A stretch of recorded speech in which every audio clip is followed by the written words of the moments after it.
I hope y'all cooperate so I can operate. You wanna reach the top, you gotta concentrate. First something wasn't right, I couldn't put my finger on it till I put my foot on it and I stopped the hate. Put a stop to it, got to it with high. Muy buenas tardes 90 gente, ¿cómo están? Bienvenidos a un episodio más de las tardes 90. Hoy tenemos un invitado de esos de lujo, Nacho, de lujo, porque lo tenemos allá en los grandes de la historia del doblaje. Nacho, ¿de quién se trata? Así es, Daniel, el día de hoy tenemos el gusto de recibir en las tardes 90 a un gran artista mexicano con amplios conocimientos en psicología industrial. Es locutor profesional, actor y director de doblaje, cine, teatro, radio y televisión.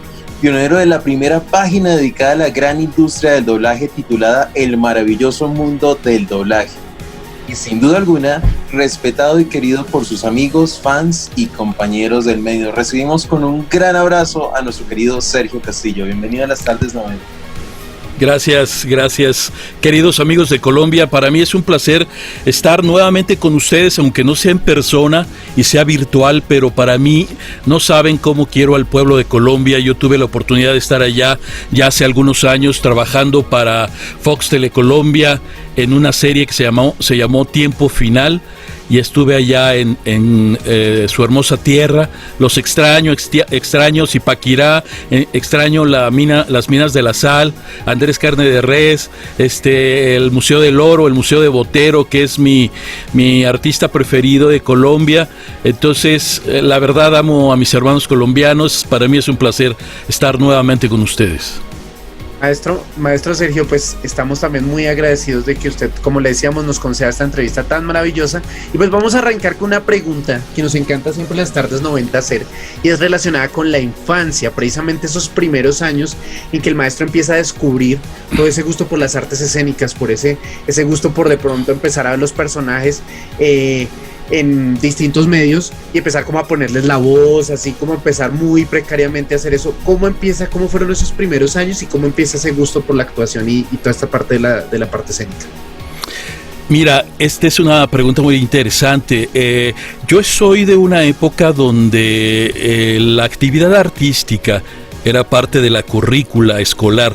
Antes nos daban la materia de educación artística y teníamos que elegir entre cierta actividad. A mí me encantó mucho la clase de literatura de una maestra en primero de secundaria, quien me sembró esa semillita por el gusto de la literatura teatral. Entonces tuve la oportunidad de dirigir algunos trabajos escolares en la secundaria y pues ahí quedé prendado del amor a las artes escénicas. Segundo, mi familia tiene mucho el gusto por la actividad artística. Tengo parientes que son músicos, parientes que son pintores, actores. Tengo un primo segundo aquí en México que es actor y en la actuación creo que solamente. Y bueno, mi padre en mí sembró el gusto por la música, pero ¿a qué voy? A que es muy importante que en la familia se sensibilice a los hijos al gusto por el arte. Entonces yo tuve esa bendición y bueno, estaba en apertura de mi lóbulo izquierdo, que es el encargado de la actividad artística, y fue fácil para mí la entrada en este sentido a la literatura teatral, que fue mi primer contacto, y de ahí me desarrollo mucho en el teatro. Fíjate que tuve la oportunidad también de a los 15 años le pidieran a mamá que me dejaran conducir un programa cultural en un canal de televisión privada aquí en México, Canal 10 de Toluca, en una sección juvenil, pero bueno, fue breve mi paso porque mi mamá dijo que primero eran mis estudios y que tenía que abocarme a eso. Entonces, bueno, seguí la escuela y hasta que llegué en la preparatoria también estuve en el taller de teatro haciendo trabajos escolares, ya sabes, teatro de tesis, teatro clásico, y después en la universidad tuve la oportunidad de alternar mis actividades artísticas con la enseñanza del teatro. De ahí pasé a la universidad, pasé a formar parte del profesorado del Departamento de Educación Artística y Cultural de la Universidad Autónoma del Estado de México, y yo di clases de teatro para prepas y facultades. y de ahí vienen muchas anécdotas y cosas hermosas. Pero bueno, básicamente, como te narro, mis inicios son en teatro, aunque tuve un contacto con televisión a los 15 años, y después en el doblaje. Yo dirigía mucho teatro independiente, tenía una compañía de 70 elementos con el que hicimos una travesía por algunos municipios del Estado de México y de Michoacán con la ópera rock Jesucristo Superestrella, cuando una prima que trabajaba en Radiopolis me comentó que se estaban haciendo castings para entrar a este maravilloso mundo del doblaje en Radiopolis, que recientemente había abierto sus instalaciones en Tlalpan 3000, que fue la entrada de Televisa al doblaje, lo que impulsó esta industria en México. Entonces estaba yo en ciernes para casarme, si no mal recuerdo. Bueno, ya son muchos años, no me acuerdo muy bien, pero me vine a México a hacer ese casting. Estuve con el maestro Fernando Álvarez, un queridísimo personaje muy ilustre aquí en México y en el doblaje, y él fue el que me dio entrada a este maravilloso mundo, el maestro Fernando Álvarez. Y mi primer llamado, ¿con quién fue? Ay, no me acuerdo la verdad, pero no me acuerdo si fue con Cristina Rubiales. No sé si ustedes recuerdan a Cristina Rubiales, que fue hija de Paco Malgesto, un famoso conductor aquí en México, y ella dirigía doblaje. No me acuerdo si fue con ella o Gloria Elizondo. Creo que fue con Gloria Elizondo, pero no estoy muy cierto. Pero ya fue hasta la etapa, ¿qué será? 24, 25 años, no me acuerdo, pero tenía por ahí 24, 25 años. Muy bien, maestro, qué bonito, qué interesante, y sí. Bueno, qué bueno esos inicios, precisamente que haya sido una maestra lo que lo haya motivado a dar este primer paso. Y para cerrar esta parte de la infancia, precisamente con la literatura, me gustaría saber si de pronto tiene en casa o de pronto le apasiona coleccionar, y también cuál ha sido su libro favorito o qué le gusta leer. Híjole, me gusta mucho la literatura. Fíjate que solamente en la etapa de la secundaria y la preparatoria me inculcaron mucho la literatura en poesía y teatro. Las obras de Carballido me encantan mucho. Hay una obra que me encanta mucho, que tuve el placer de escenificar, que se llamó Dangerous Corner, de John B. Priestley, y muchas sainetes y farsas. Se vende una mula, ¿cuál es? El juez de los divorcios, de este tipo de obras. Me gusta mucho ese tipo de literatura. Leo de todo. Fíjate que yo tengo, no sé si la bendición o la maldición, de que todo género me gusta, pero ya en mi adultez el libro científico y técnico es el que me apasiona. De hecho, por azares del destino, nosotros le llamamos diosidencias. No coincidencias, sino diosidencias, porque Dios es el que determina tu destino. Fallece mi esposa y vuelvo a retomar todo esto que es psicología, y estudio otras cosas. A mí me gusta estudiar mucho. Entonces estudié un máster en ecología emocional en un instituto español. Estudié un diplomado de constelaciones familiares en una universidad de Chapingo, aquí en México.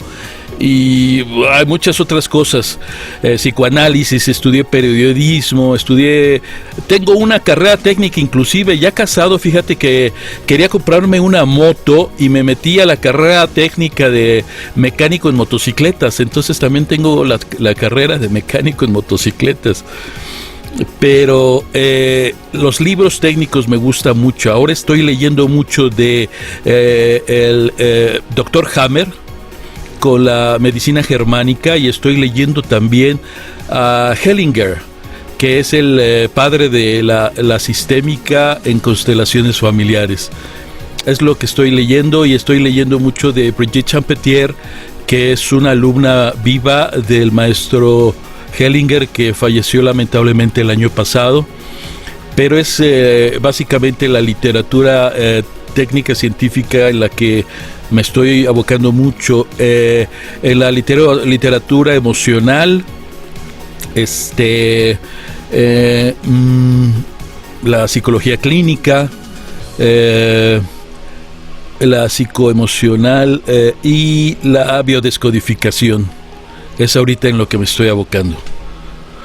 Maestro, hablando un poquito de esa parte de la psicología industrial, pues nos gustaría saber qué experiencias pudo tener y cómo le permitió esa psicología industrial enriquecer parte de la carrera que tiene actualmente, también de la parte de la actuación, toda esa parte del doblaje. ¿Cómo enriquece esta parte de la psicología, toda esa parte de la actuación y de todo esto? Porque tengo entendido que también eso ayuda a la parte del entendimiento del ser humano, el entendimiento de los personajes, el entendimiento de muchas cosas que le puedan ayudar de pronto a dar un performance mucho mayor durante las presentaciones y durante todo lo que realiza. Mira, Dani, qué bueno que me preguntas eso. Mencionas la psicología industrial. Esa la estudié a razón de que fue el área en que se me presentó en ese momento, porque la psicología en la carrera en la Universidad Autónoma del Estado de México, en la Facultad de Psicología, estaba la industrial, social, educativa y clínica. Entonces, por azares del destino, fallece mi hermano. Suceden una serie de cosas y la que estaba disponible en ese momento era la industrial. Pero, ¿qué crees? Que me aboco más a la clínica. Empiezo a desarrollar atención temprano en rehabilitación, psicoanálisis, atención clínica y todo esto. Ahora, ¿cómo lo desarrollo? Bueno, tuve la oportunidad de ocupar cargos directivos desde muy joven. Fíjate que tuve una situación donde conocí a una maestra que me invitó a llevar a cabo el proyecto de la que era entonces la directora del DIF, que es una institución encargada del cuidado de la familia en México. En ese entonces el DIF se encargaba de teatros, orquestas y obviamente de todo lo que tiene que ver con el cuidado de la familia. Entonces, la que era la directora de ese entonces del DIF estatal, la licenciada Lucía Sáenz de Baranda, estaba buscando a un psicólogo que tuviera conocimientos de cultura. Yo había tomado muchos talleres, porque en mi época la educación cultural se llevaba a través de talleres, que la reina madre de esos talleres era el Instituto Mexicano del Seguro Social, que era la poseedora de los mejores teatros en la República Mexicana, teatros que tenían hasta foso, tenían escenario circular, bueno, bla bla bla.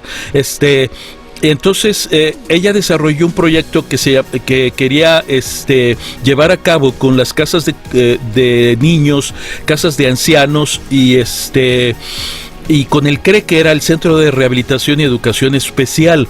Entonces, llevar talleres para este grupo especial de personas que no era atendido por el gobierno normalmente. Entonces, esta amiga me contacta a mí, y tengo el placer de que la licenciada me confiera ese proyecto, pero había que desarrollarlo porque ella tenía el concepto solamente, y entonces yo me aboco a estructurarlo desde armar el programa piloto y los planes generales hasta la configuración de cada uno de los talleres, porque era muy interesante saber cómo le ibas a dar teatro a invidentes o a sordomudos, deficientes mentales, impedimentos motores, síndrome de Down, etcétera, a los ancianos. Entonces yo era el encargado. ¿Qué edad tendría yo? Creo que 24 años cuando yo fui coordinador de ese proyecto a nivel estatal, y me encargaba yo de todos los asilos de ancianos y casa de huérfanos, Villa Hogar, que era el del DIF, y el CRE, donde había los niños con atención especial. Y desarrollamos junto con los profesores, yo como coordinador, los primeros planes de trabajo para personas con situación especial. Y ya me refería a deficientes mentales, impedimentos motores, invidentes, síndrome de Down, etcétera. Entonces fue hermoso desarrollar con los artistas, yo en la parte psicológica y conociendo cada una de las áreas, cada uno de estos planes y programas. A mí me tocó desarrollar junto con otra maestra el de teatro y el de artes plásticas. El de danza, por ejemplo, era increíble ver cómo ibas a enseñarle a bailar a los invidentes. Y además había invidentes sordos. Entonces, desarrollar esos primeros planes de estudio, que te estoy hablando del 84, 85. De hecho, yo di una ponencia en la Facultad de Psicología que se llamó Las Artes como Medio de Rehabilitación, que en la actualidad sigo trabajando, pero no se había desarrollado, por lo menos en México, planes de estudio que en ese ámbito. Entonces, ahora sí que me considero pionero en ese tema, y desarrollamos los planes de trabajo ahí. Entonces tú me dirás si me ayudó o no la psicología, además de que obviamente desarrolla otro tipo de percepciones para concretamente, hablando de teatro, el análisis de personaje, el análisis de texto, el trabajar con personas de diferentes caracteres, desarrollarte en un escenario y trabajar con el público, cómo abordarlo desde diferentes perspectivas, desde el teatro pobre de Grotowski, el trabajar en escenarios circulares, en el teatro isabelino, este tipo de escenarios, pues el manejo con el público, sí. Sí, de hecho en todas las áreas de mi vida me ha ayudado muchísimo el conocimiento de la psicología. Hasta en la actualidad sigo con un proyecto muy importante para mí de labor social, donde damos clases a las personas de pocos recursos, enfocados ahorita básicamente a personas de la tercera edad, para llevarles talleres que les ayuden a enfrentar su día a día de manera digna y saludable, psicoemocionalmente saludable. Y pues vuelvo a reiterarte que en la actuación, sobre todo, ¿sabes en dónde? Lo aplico mucho en el doblaje, no tanto porque es tan rápido la ejecución del mismo que no te lo permite. En televisión me ha permitido utilizar más mis conocimientos de psicología para la construcción de mis personajes. En cada uno de los personajes que he hecho en las telenovelas, ya casi 130 telenovelas, desde un capítulo hasta 80 capítulos, he podido hacer un trabajo. Claro, no todas te lo permiten porque el tiempo también es distinto en cada una, ¿no? Y no todos los personajes, no es lo mismo construir un personaje de un capítulo a construir un personaje con 80 o más capítulos, ¿no? También teniendo en el entendido que el estelar tiene 120, 150 en las novelas normales, porque hay novelas especiales que tienen más capítulos, pero en novelas normales hasta 100 capítulos. Hay novelas de 80 capítulos, entonces imagínate. Pero sí me ha ayudado muchísimo, sobre todo en la sociabilización. Me ha ayudado muchísimo porque yo era una persona muy tímida, y si te he de narrar mis acercamientos más a las artes, al teatro en específico, fue por esta timidez que yo tenía en la infancia. Lo tomé como un reto, y yo sabía que el teatro y la oratoria podían ayudarme con esta situación, y así fue. Inmediatamente el teatro te da las herramientas para sacar tu yo interno y poder desarrollarte de una manera saludable. Es una chulada. El teatro es una chulada, es terapéutico. De hecho, hay diferentes técnicas para sanación a través del teatro. Sí, no sé, me expando. Tú dime cuando ya. Pero ya ahí No, maestro Sergio, lo que pasa es que uno se queda anonadado con tanta experiencia y cómo esto de la psicología influye tanto en el campo. Entonces, realmente nos quedamos desasombrados con tanto talento y cómo esto se combina. Ahora, maestro, queremos preguntarle, precisamente hablando de la actuación ya de la televisión, para ahorita posteriormente cerrar con el doblaje, queremos que nos cuente qué enseñanzas atesora de Sergio Jiménez, Carlos Pretel y por supuesto Álvaro Tarcisio? Ay, mira, yo tengo un conocimiento que aprendí desde muy chico. Un maestro, lo primero que me dijo fue: no hay libro malo, no hay libro que por malo que sea no te enseñe algo bueno. Entonces no me vas a creer, pero en el doblaje, bueno, a mí me tocó una época de retos, porque en ese entonces había una circunstancia social y sindical en el doblaje. Había la apertura hacia otras industrias, la industria crecía y era necesario abrir más espacios y por ende pues más personas, ¿no? Entonces de Sergio Jiménez en la televisión tuve la fortuna. Yo lo había estudiado, como te hice referencia, en teatro. Yo estudié todos sus libros de dirección escénica cuando estaba en la universidad. Entonces para mí conocerlo en televisión era todo un espectáculo, todo un honor el poder conocerlo, porque yo vengo de la escuela, de la disciplina donde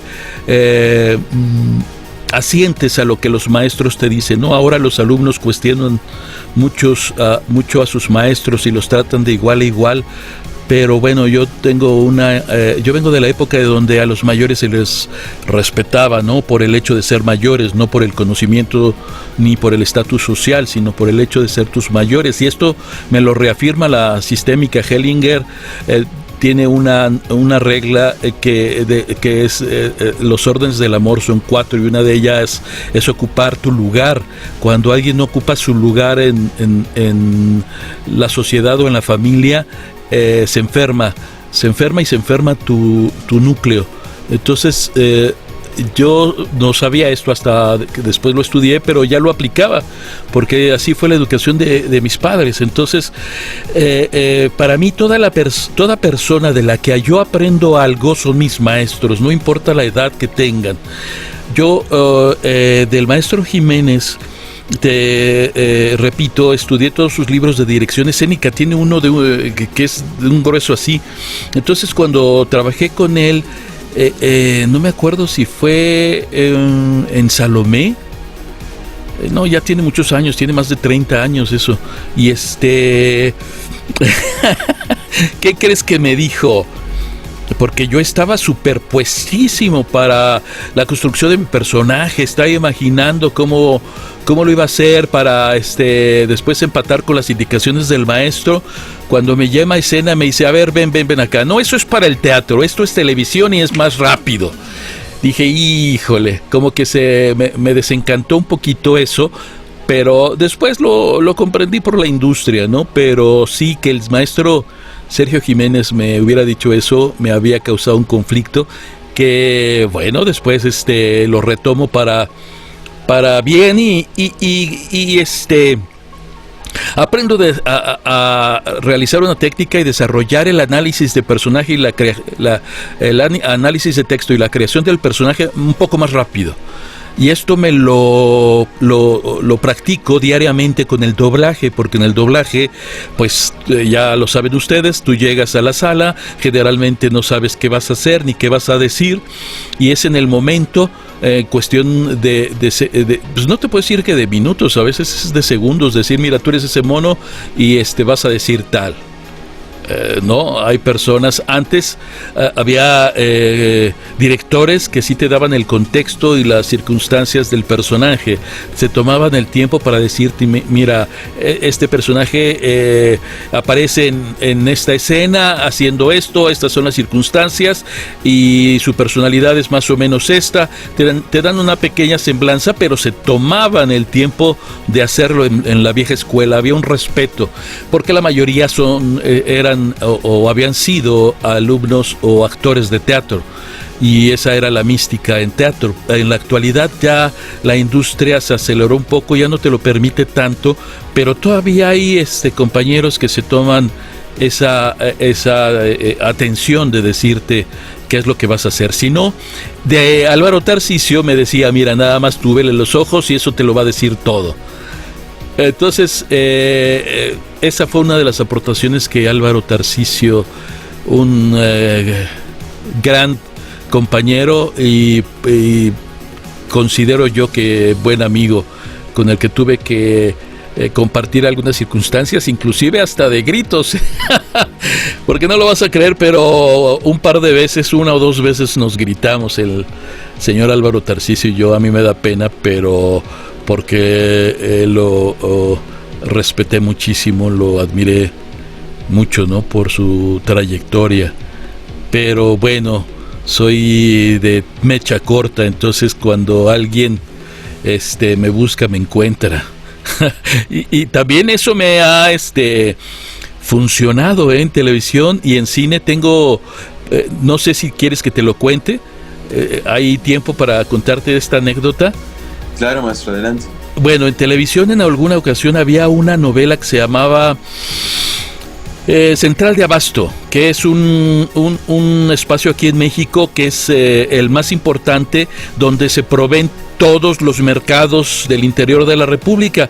Es, digamos, donde todos los productores concentran su fruta, su verdura, su producto, para ahí distribuirlo a toda la República. Entonces, así se llamaba la novela. Y yo hacía el brazo derecho del antagónico, el villano, no me acuerdo quién era, y yo estaba en la cárcel. Entonces el malo pues hacía sus fechorías, mandaba a la gente a prisión, y yo en la prisión me encargaba de hacerles ver su suerte. Entonces hicimos una escena en una cárcel aquí que le llaman El Torito, que es donde llevan a todos los alcohólicos.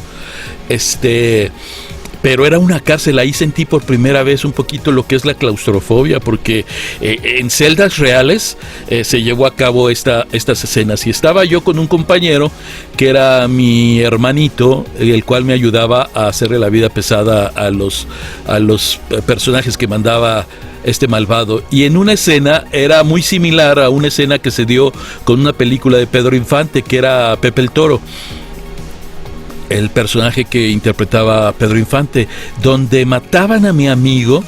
Caí en mis brazos y yo le dije: mira, esta escena se parece a la del Pepe el Toro, y yo gritaba: Torito, Torito, no te mueras, ¿no? ¿Y qué crees, ma? Pues a mal ensayo, mal grabación, que empezamos a grabar y se me sale decir Torito, y no, todo el staff empezó a reírse. A mí me dio pena, y por el chícharo me dice el director: no estén jugando, y se me sale decirle: no estoy jugando, se me salió, ¿no? Pero así de malas, me había puesto yo de malas, porque fue inconsciente, no es algo que haya hecho yo a propósito. Por eso es importante el ensayo, porque si tú haces un mal ensayo vas a hacer una mala interpretación. ¿Y qué crees?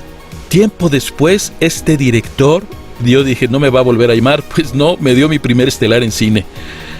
Y después él me confió que había sido porque necesitaba a alguien de mi carácter para la ejecución de este personaje.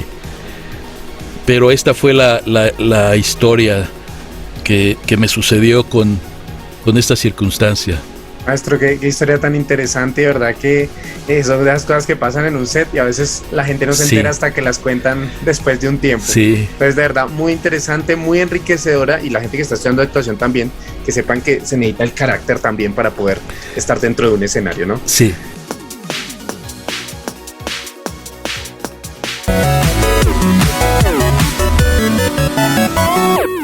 Bueno, arranquemos. Doctor Owen Hunt de Grey's Anatomy o Charles Darwin. Owen Hunt. Ok, Sí. ¿pozole o tacos? Pozole. ¿El tipo de las historietas o el Dr. Hibbert? Híjole. El Dr. Hibbert. ¿Las playas de Cancún o las playas de Acapulco? Cualquiera son hermosa, pero bueno, Cancún. ¿Doblaje o locución? No, doblaje. Y Doblaje. finalmente, ¿vivir en el universo de los Simpson o vivir en el universo de los Caballeros del Zodiaco? Es lo mismo.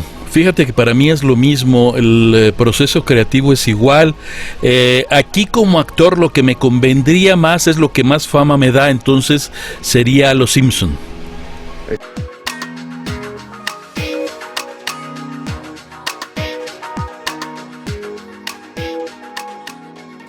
Hola Sergio Castillo, aquí Laura Casani desde Argentina. Quiero dejarte un caluroso abrazo, agradecerte que seas parte de este mundo maravilloso del doblaje con los personajes emblemáticos que has hecho, decirte que aquí está una colega para lo que necesites y decirte que es un placer poder saludarte en este programa, que lo disfrutes tanto como lo he disfrutado yo.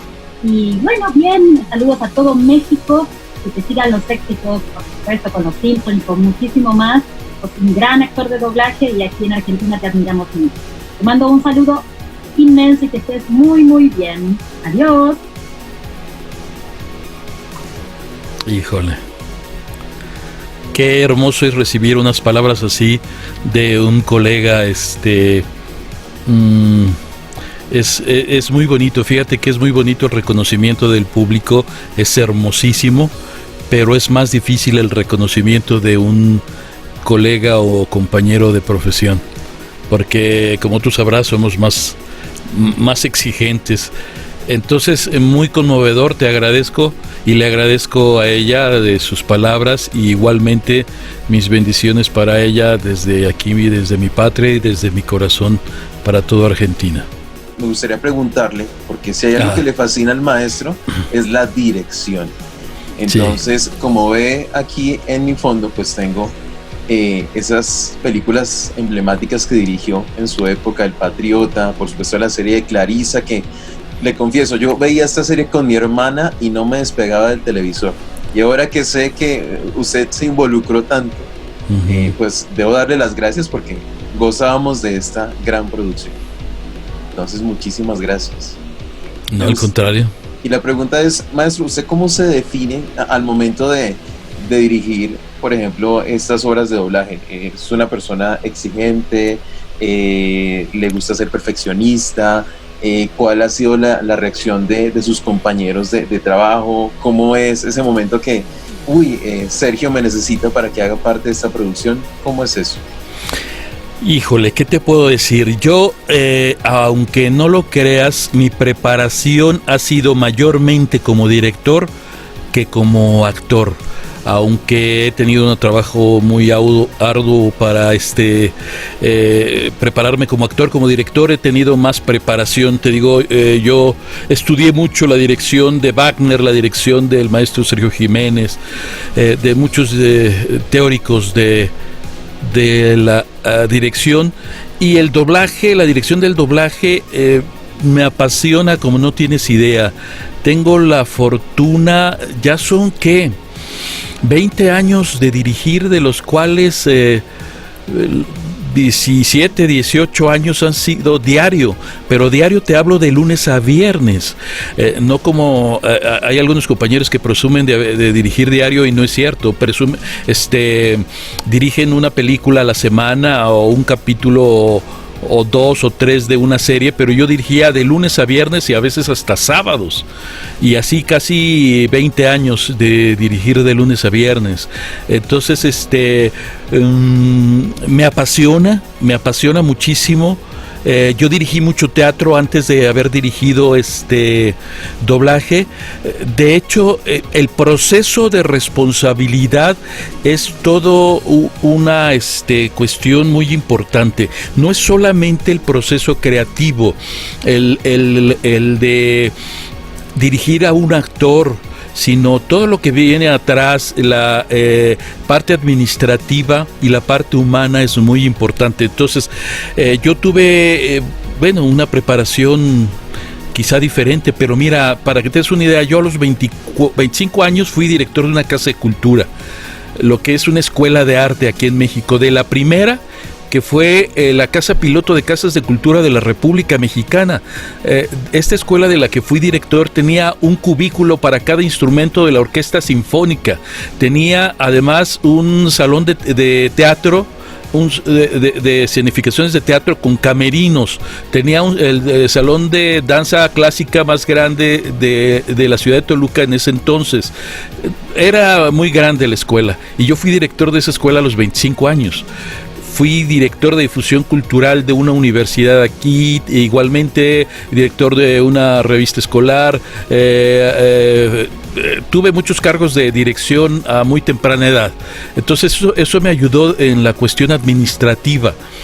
Y en la cuestión creativa, bueno, yo había tenido la preparación con estos teóricos a los que te hice referencia, pero a mí me interesaba más desarrollarme en la atención a mis compañeros, porque yo veía que había muchas cuestiones. Voy a divagar un poquito. Por ejemplo, como actor, yo veía mucho la falta de respeto de algunos directores con el tiempo de los compañeros y no les importaba tenerlos todo el día en la sala, porque en ese entonces tenías que pagar cuota y quedarte mucho tiempo en sala, ¿no?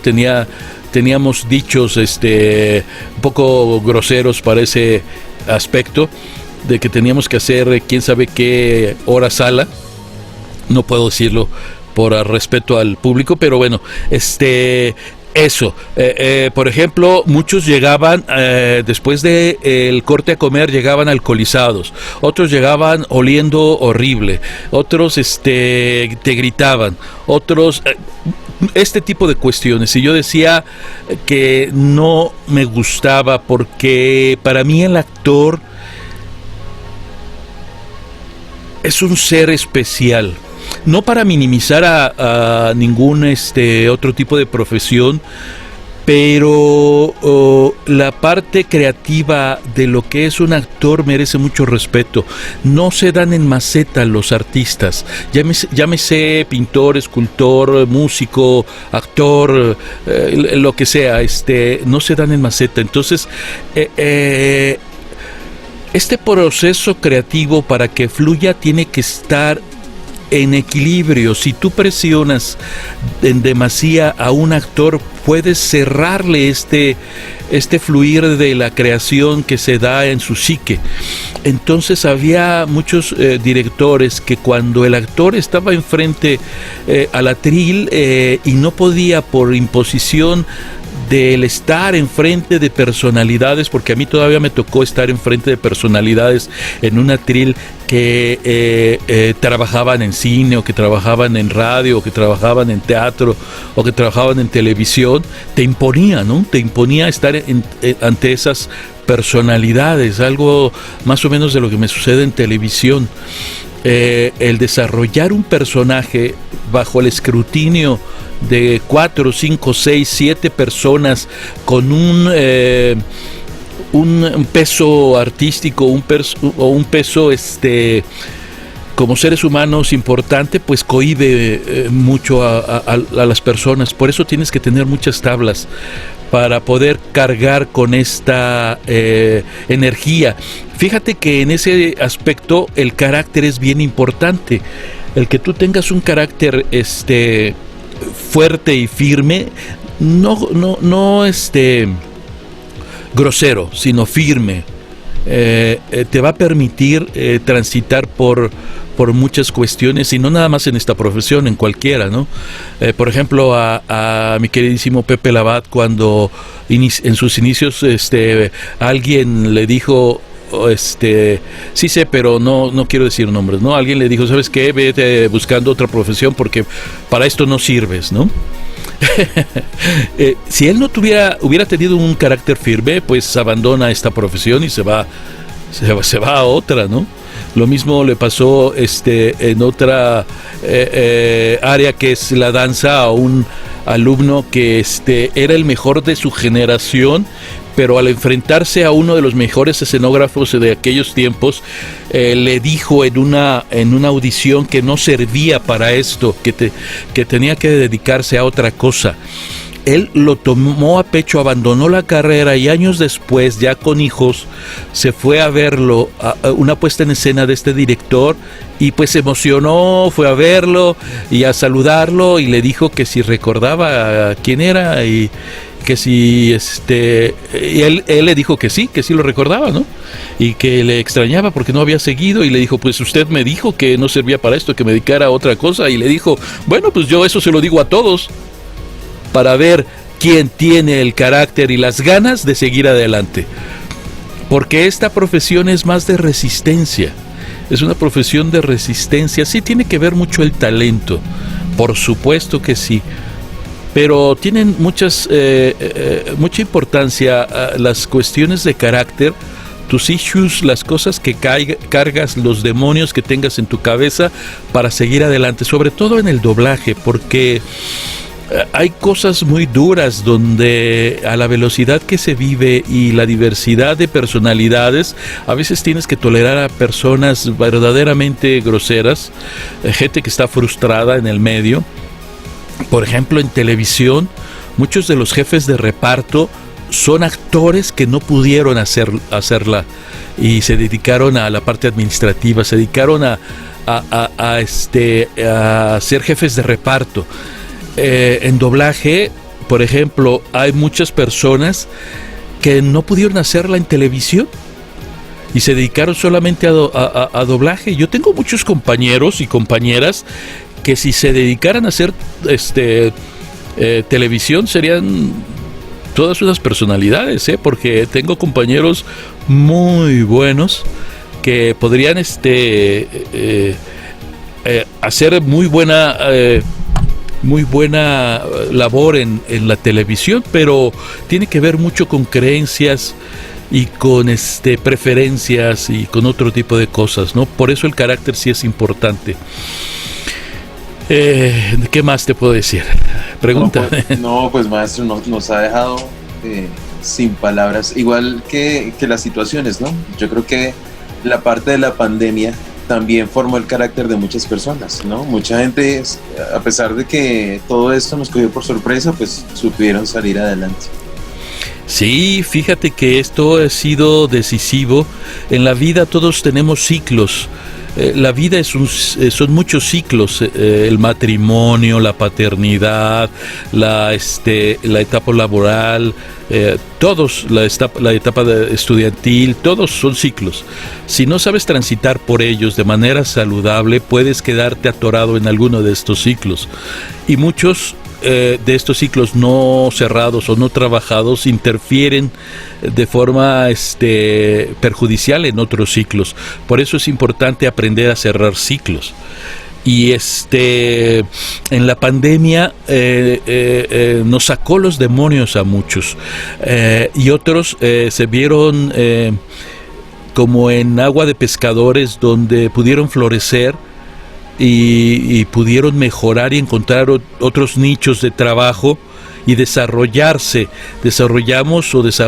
esta parte creativa, se fueron a hacer otras cosas de las que les apasionaban o que nos apasionaban y que no podíamos tocar porque esa vorágine que teníamos anterior a la pandemia no nos permitía, porque teníamos que trabajar, porque si no, no pagamos cuentas o no pagábamos la escuela de los niños, ¿no? Por ejemplo, yo me vi inmerso en esta vorágine de trabajo porque yo transité con mi esposa por un cáncer de 15 años, entonces había que pagar cuentas muy caras, muy costosas, y fue una época muy difícil, y precisamente me tocó cuando yo dirigía.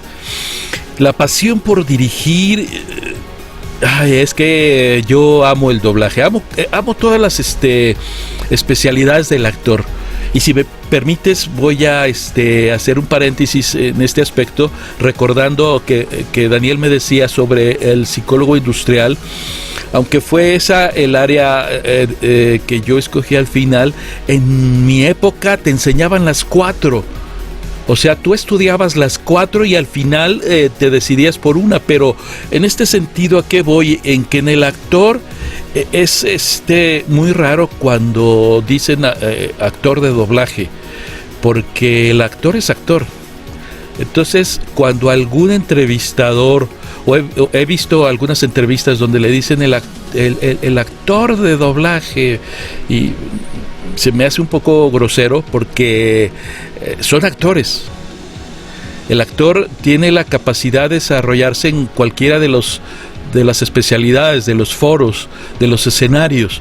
No todos, no puedes brillar en todos, o quizás sí algunos, muy pocos, pero a final de cuentas te desarrollas en alguno más por esta parte económica o de posibilidades, ¿no? Un ejemplo, si yo tengo familiares que nacieron profesionalmente en el doblaje y tengo un hijo, que no es mi caso, pero es más probable que este hijo se dedique al doblaje que a alguna otra actividad, ¿no? Te digo que no es mi caso porque, bueno, yo a mi hijo traté de llevarlo por este camino, no imponerle, pero bueno, tú muestras lo que conoces, y entonces estuvo trabajando conmigo como actor de doblaje a los 5 o 6 añitos.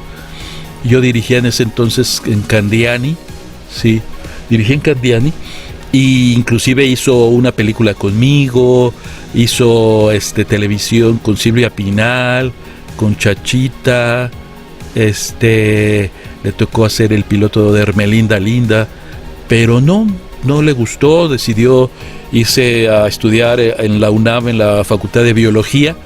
Él ahora es biólogo y le gusta la música, pero sí es más probable que las oportunidades te lleven por el camino. Entonces, con esto cierro el paréntesis, pero sí, cuando se refieran a un actor que hace doblaje, bueno, es la circunstancia, ¿no? Y a lo mejor no es el único escenario que ha pisado, pero somos actores, no somos actores de doblaje, somos actores que a veces nos especializamos más en una área. Esto, aunque yo ya te había hecho la referencia de que yo nazco en teatro, como profesionalmente en el arte, y sobre todo en la dirección, esta actividad del doblaje la vengo a hacer muy temprano y me enamoro profundamente. Para mí, fíjate, en ese entonces, cuando yo vine a México, yo vivía en Toluca, porque profesionalmente me desarrollé yo en la ciudad de Toluca, que es una ciudad que queda a 60 kilómetros de la Ciudad de México, que es la capital. Entonces, a mí me refería en ese entonces un viaje de 2 horas hasta donde estaban las instalaciones de Audiomaster 3000, hasta donde yo vivía. Entonces, tenía que venir a las 6 de la mañana para estar yo antes de las 8 de la mañana, que era cuando abría Tlalpan 3000. De hecho, en ese entonces había un premio a puntualidad que yo nunca me gané, porque yo estaba a las 7:30 ya adentro en la sala de actores, y se lo ganaba a un compañero que llegaba exactamente a las 8 de la mañana cuando llegaba la recepcionista, cuando yo ya estaba adentro en la instalación. Entonces yo decía, bueno, se me hace injusto, ¿no? Pero bueno, era mi circunstancia. Yo ya estaba a las 7:30 de la mañana y me iba a las 9:30 o cuarto para las 10 de la noche para alcanzar transporte y poder llegar a mi casa Toluca a las 11, 12 de la noche, y al día siguiente lo mismo. Eso fue como por 4 o 5 años.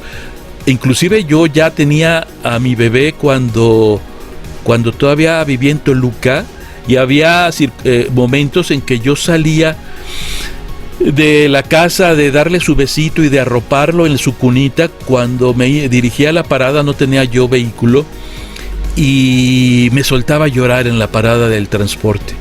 Me soltaba a llorar porque dejaba yo a mi bebé en su camita, en su cunita, y muchas veces me regresé porque no tenía el valor de venirme a la Ciudad de México a trabajar, porque me dolía mucho dejar a mi hijo. Ya después tuve la oportunidad de por muchos azares del destino y seres queridos, venirme a la Ciudad de México, y era estar desde las 8 de la mañana a las 10 de la noche.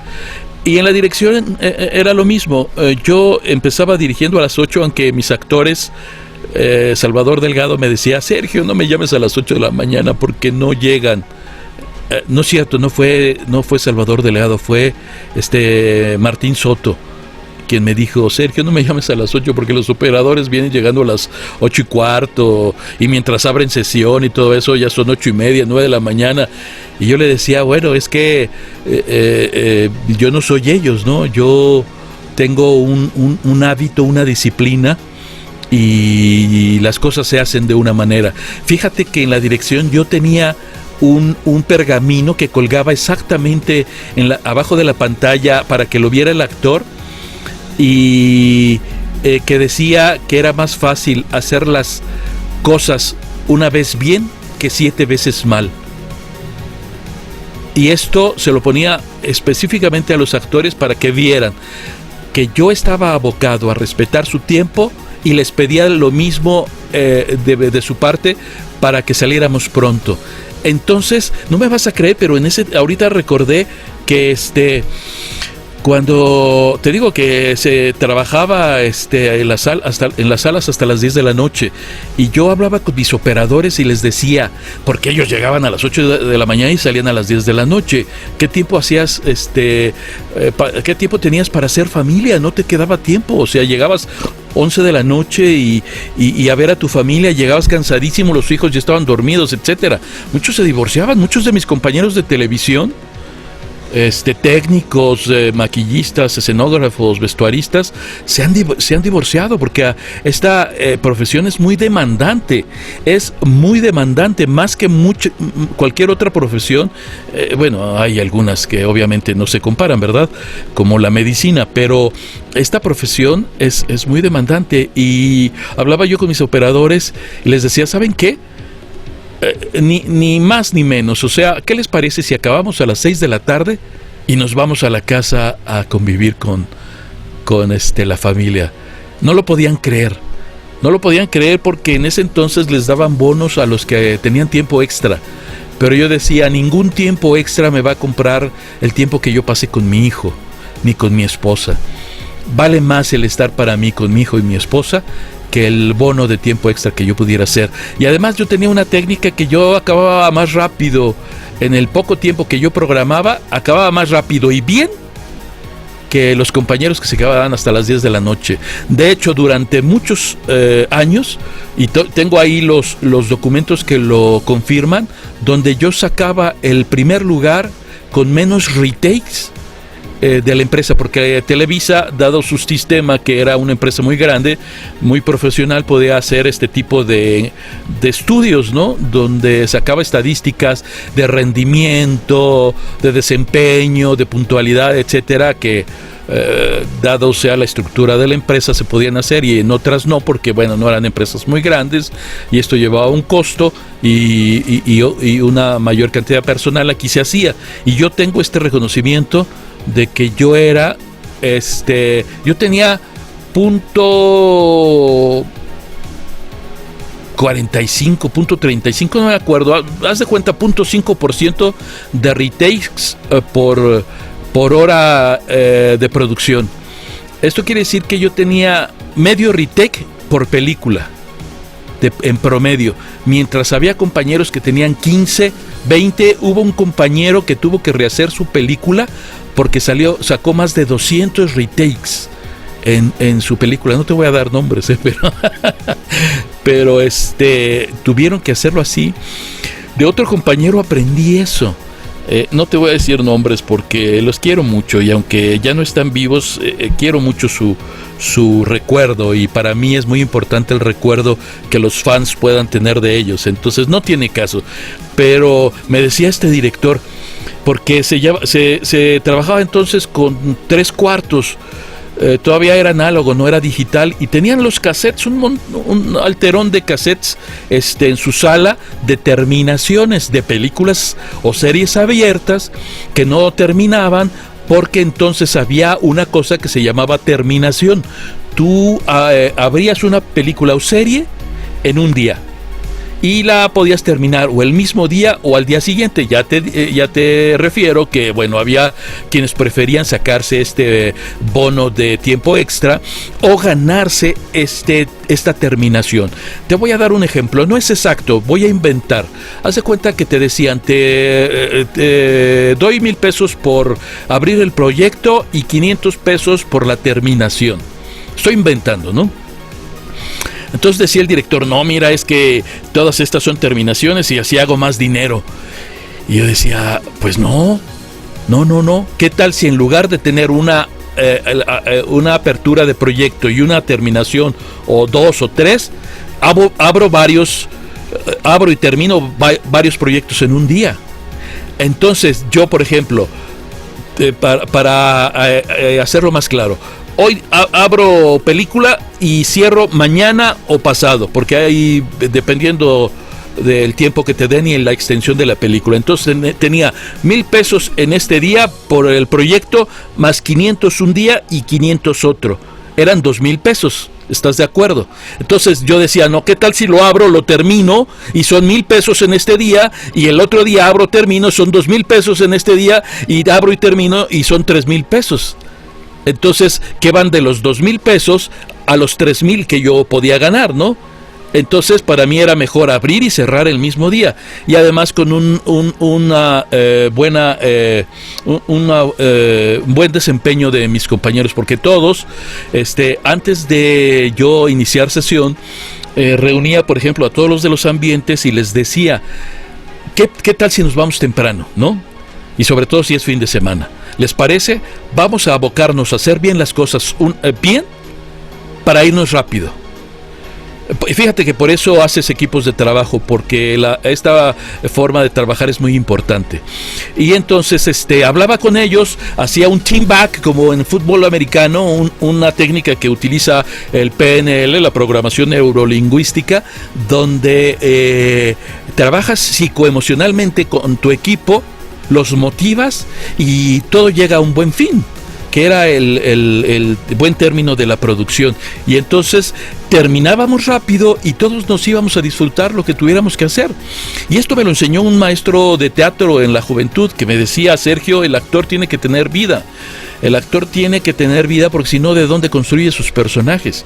Tú, terminando la clase de actuación, tienes que irte a ver al bus, como dicen. ¿Cómo se llaman las...? Ay, se me olvidó ahorita el nombre. Estos hermosos transportes en Colombia que vienen coloridos y que hay música. Las famosas chivas. Las chivas, las hermosas chivas, que me encantaron las chivas. Exacto. Entonces te vas a una chiva, ves cómo está, ves cómo tú, sobre todo mi maestro de pantomima me decía mucho eso.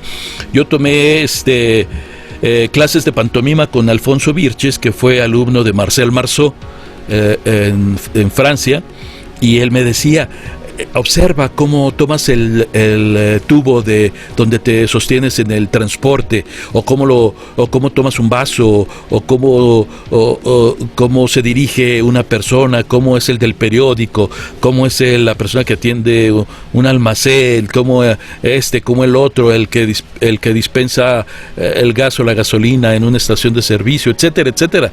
Entonces tenías que observar y vivir en una atención consciente. Desde entonces desarrollé mi atención consciente, que ahora mucho en la meditación mindfulness se utiliza esta meditación de atención consciente. Desde entonces yo ya la trabajaba, porque es importante tomar material para el desarrollo de tus personajes. Y fíjate que en ese sentido los actores de doblaje tenemos mucha ventaja para con los actores de televisión, porque nosotros hemos visto a través de nuestro tránsito por el doblaje, hemos visto más películas y series que cualquiera, ¿no?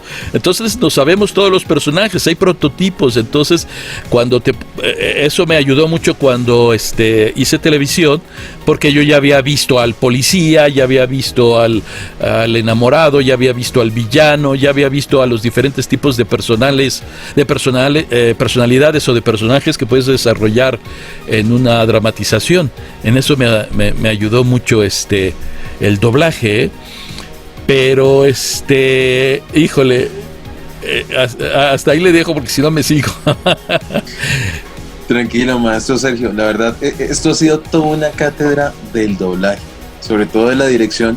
Hemos aprendido de la pasión, de la disciplina, de la calidad de vida, que es tan importante hoy en día en cualquier trabajo. Sí. El compartir en familia y poder aprovechar esos momentos son importantísimos, maestro, y realmente le agradecemos esto. Y bueno, para las personas que también de pronto quieren conocer más acerca del medio, no conocen, claro, a ciencia cierta lo que hay detrás del doblaje de una película, la producción, todo lo que de pronto la gente, bueno, sale al cine y qué chévere, qué bonito escucharlo y se escuchó bonito, pero detrás de todo eso hay un trabajo, hay un talento, hay un equipo. Bueno, maestro, vamos a seguir ahora sí con esos personajes icónicos, ya pasando de la dirección a esos personajes que ha doblado. Entonces, aquí vamos, voy a compartir la pantalla para ese gran momento. Pues, querido maestro, nos quedan 4 minutos exactos. Entonces, vamos a hacer pausas. Sí. Vamos, adelante. Listo, maestro. Entonces, voy a compartir aquí y cuando se cierre entonces la llamada. Sí, no te preocupes. Listo. Bueno, maestro, entonces aquí vamos. Esto es con muchísimo cariño. Sí. ¿Ve mi pantalla? Sí. Listo, maestro, pues aquí están imágenes, objetos de esos personajes a los cuales le ha dado vida. Entonces, ¿cuál es la dinámica de esta interacción? Simplemente escoge un personaje, un objeto, y ese personaje objeto nos va a llevar a ese personaje que ha doblado. Entonces, bueno, el Keymart, inmediatamente a mi amado Apu. Entonces, vamos de inmediato. Por supuesto, aquí se encuentra. Pues sí. Más, queremos que nos cuente, porque pues es una serie muy famosa y antes de cualquier cosa, yo quiero hacerle una pregunta y que hace poco, hace unas horas, mejor dicho, salió precisamente con Mariana Huerta, que la conoce muy bien, que interpreta a Bart. Dice que a ella le dieron el papel precisamente porque los de Fox estaban buscando una voz humana, sí, y que ella obtuvo el papel de Bart porque se le salió un insulto, algo así, le dijeron, esto es lo que necesitamos. Maestro, usted para el papel de Apu, ¿le pidieron algo especial? ¿Le puso una característica? Cuéntenos. No, amigo, mira, primero corregirte, no es Mariana Huerta, es Marina Huerta. Marina Huerta, correcto. Sí. La querida Marina Huerta, que la adoro. No, fíjate que eso es una característica. Antes, ¿cómo se llamó? Francisco Reséndez, que inició esta serie, tenía una característica. Trataba de respetar obviamente a la familia original, ¿no? A los personajes, eso sí los hacía con los originales, pero si en una grabación uno de los actores que hacía determinado personaje no llegaba, te ponía a ti a hacerlo. Entonces por eso yo hice varios personajes en Los Simpson, no porque yo hubiera hecho casting o cualquiera, sino porque era la forma de trabajar de don Francisco. Entonces de Apu nada más me dijo que era hindú, que le pusiera la S a Homeros, y lo demás lo creé yo. Esa es una de las características que tenemos los actores de doblaje mexicanos y del mundo, la creación del personaje. Aunque tienes que ser lo más apegado al personaje original, definitivamente hay trabajos que los actores mexicanos, voy a hablar de mis paisanos porque a los demás no los conozco, pero seguramente también pasa, no es porque por otra cosa, pero los actores mexicanos son verdaderamente unos talentazos, porque muchas de las producciones que hemos doblado en México son mucho mejores que las gringas. Eso te lo puedo garantizar, que no tiene tanta audiencia Los Simpson en Estados Unidos como la tuvo en México. Y con Los Simpson hay una anécdota bien interesante que te puedo contar, y si se corta el tiempo seguimos después. Claro que sí. Pero cuando llegó a los estudios de Audiomaster 3000, que ya te decía que era de Televisa, el director de esta empresa le fue a decir a los de televisión, porque se hablaban entre todos los directores y presidentes, les dijo, ¿saben qué? Acaba de llegar una caricatura que yo creo que la va a pegar. ¿No la quieren? Porque doblaje y televisión eran cosas distintas, aunque fuera Televisa, ¿no? No quisieron.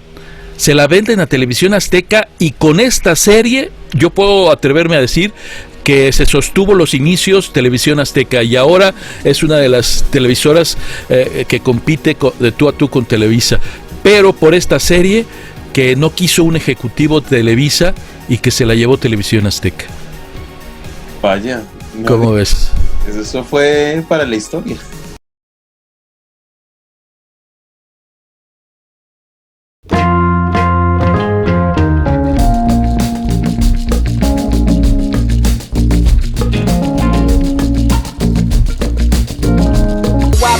so I could operate. You wanna reach the top, you gotta concentrate. First something wasn't right, I couldn't put my finger on